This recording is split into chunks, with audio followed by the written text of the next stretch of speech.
No pictures, please. Video only. Video only. I'm kidding. Okay. Oh, well, this will be easy. This is going to take a lot less time than I thought.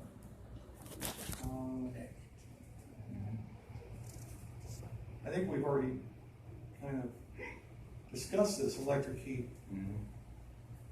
It's a strip, right? Yeah, the heat strips. Yeah, so this whole section, I believe, is on electric heat. So electric heat can be used as emergency heat, which we talked about yesterday on that schematic, or supplemental heating. In other words, the heat pump can't keep up, so it kicks it on. Emergency heat, what happens in emergency heat, it shuts off the ability for the condenser to even run. The outdoor unit will not run, or compressor, I should say, on a package unit, won't run. It only lets the blower and the electric heat. That's emergency heat. Supplemental heat is going to allow the compressor to run, condenser fan motor to run, the blower to run, and it adds that electric heat.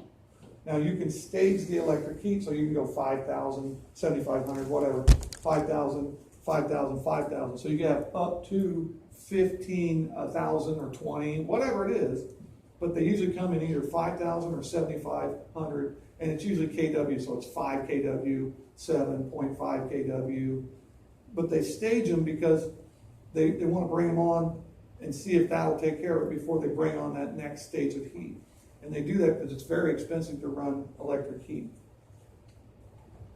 And by the way, all of Ohm's law's formulas are, they work with these electric heaters. So let me see if there's some math here. What we're seeing here is, I'll just go over this real quick. There's a fuses on each side, L1, L2, and that's for each electric heater at this point. It looks like you have sequencers over here we would tie into, and that's basically it for that. Okay. So just real quick, this is obviously an air handler. By the way, they're not called furnaces.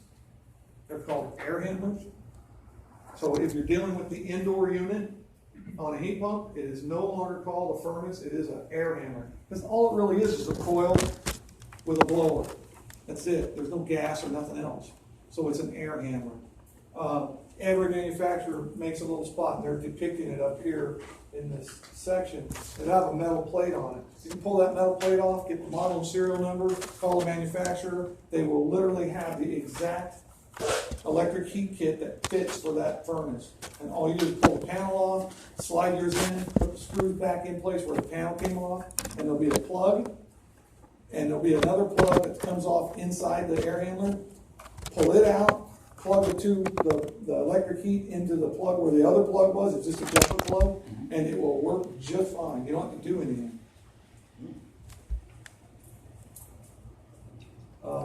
Okay, so this is the Ohm's law thing. I didn't know if they had it in here or not.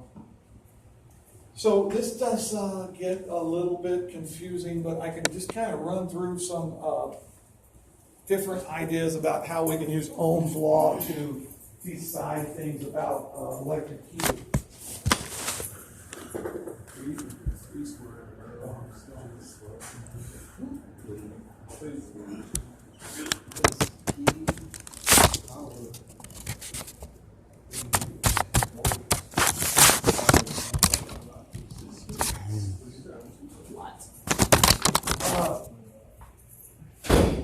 I just want to give you some general, and I don't know how much they get into it, so I want to give this information to you.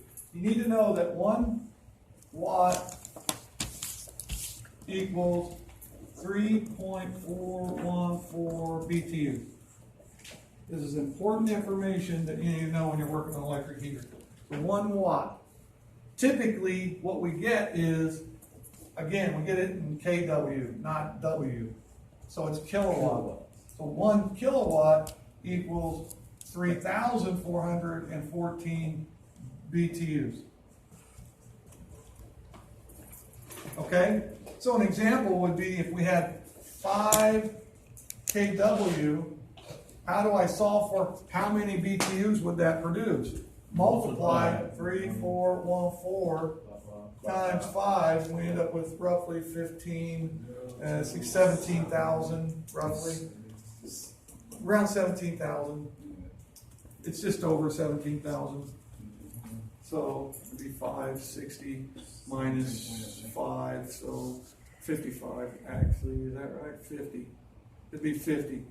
So it'd be 17,050, I think, is the answer.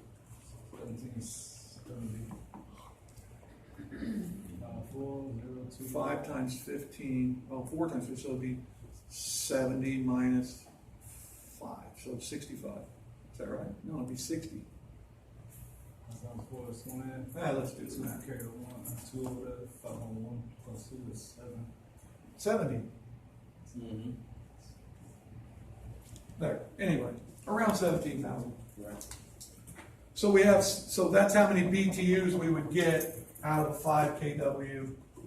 Now that is assuming that the voltage is whatever it's rated at. So if it's rated at 240 volts at, right? Does everybody understand? At 240 volts, if it's a 240 volt, we're going to get 3.414.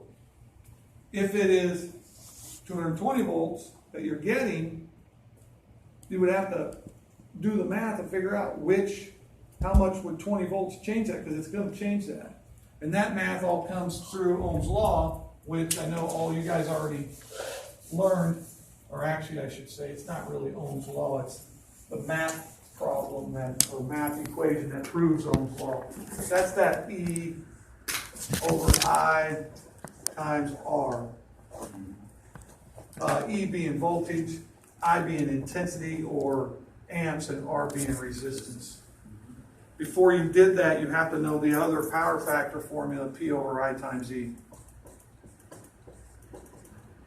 So as an example, our power in this case is 1 kilowatt, so that's the P, 1 kW. Let's make it 5 because that's more realistic, 5 kW. The E we already know, right? Say the voltage is 240.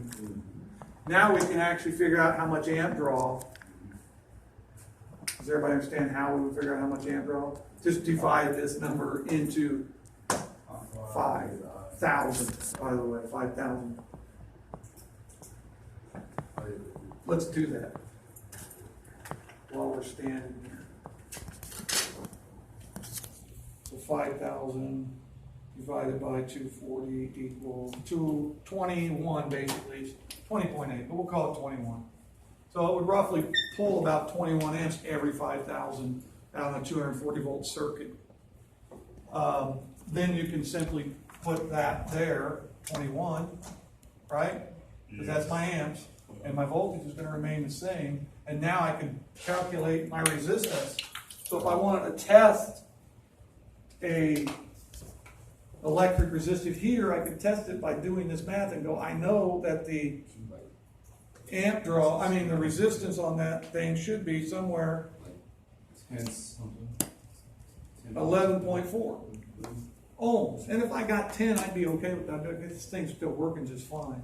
But I would expect it to be somewhere around 11 ohms. Everybody good with that? Now, getting back to this whole 240, let's say I change this. It's rated at 5 kW at 240, but let's say I have 208 going in the building. How do I figure out how many BTUs that's going to produce? Well, what I would do is divide 240 into 208, because that's going to give me the percentage difference, or the percentage that 208 is of 240. So we'll do that, clear that, and go 208 divided by 240. So we're about 86%. So every BTU is 3.414. So if you multiply that number times 3.414 equals, that's 2.95. And that's what 208 is going to give you. For every watt, you're going to get 2.95 BTUs. It would change the actual heat output. So I'm obviously going to change the amp draw and everything else too. But the electric heater would still work fine.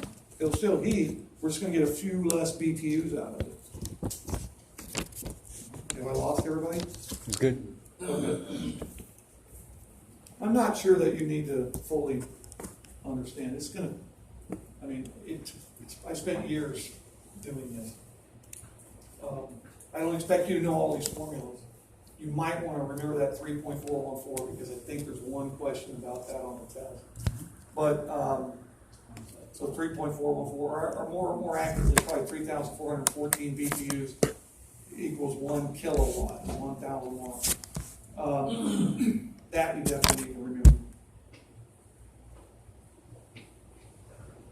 Okay, while most electric heat limit switches automatically reset once they cool off, fusible links must be replaced when they open. They can be thought of as thermal fuses. So let me locate. Okay, so I see what they've done. What's that white line there? It's showing you that it's a fusible link. Maybe we should kill the light a little bit because I can't see that. Can everybody see that white line down at the bottom? Yeah. In your book, if you want to get a little better picture, right here is the thermal fuse, and then here's your limit switch. If this heats up and opens up, you have to replace it. If this heats up and opens up, it's like a thermostat. It'll heat up, open up, and then it'll close.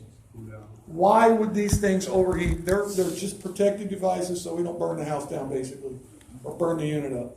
Why these things? Strictly safeties and should be in the circuit all the time. It should never be jumped out. Why these things would open up is these are getting too hot. What cools electric heaters? Huh? Air. Yeah, what air? Okay, yeah, he's right. It's the air moving through the unit. They're using that to cool it. So then the answer becomes easy. What would cause these to overheat? I was just going to say that too. Lack of air. Right, because the air we're using to cool it is this air that's moving across the evaporator, and then, or the indoor coil in our case, and then it moves across that electric heater. In the winter, if it's on, it's going to be moving air across it. If that electric heater turns on, it'll get hot, and that air will move across it and keep it cool. That's why someone said when they turn orange, they're working. If they're orange, you're not moving enough air across it. It should never be orange. It should always look like they look when they're not on. You should never see an orange glow to them. That orange glow happens on those little bathroom heaters. I don't know if you ever saw those in the 50s. They were real popular. They put them next in your a little bathroom in your bathroom, and you turn them on. The reason those turn orange is there's no air moving across them. So if you don't move air across them, of course they're going to start glowing orange. But if they're working correctly, air's moving across it, they'll keep them cool. So what those two devices, that limit switch and that fusible link, all they're doing is monitoring the air temperature. If they go off, that means we've got either an airflow problem or a blower's not moving, which technically is an airflow problem. I mean, if your blower's burned out, you got an airflow problem. So that's what those are for. That's it. All right. Are there any questions? That was it. Holy crap.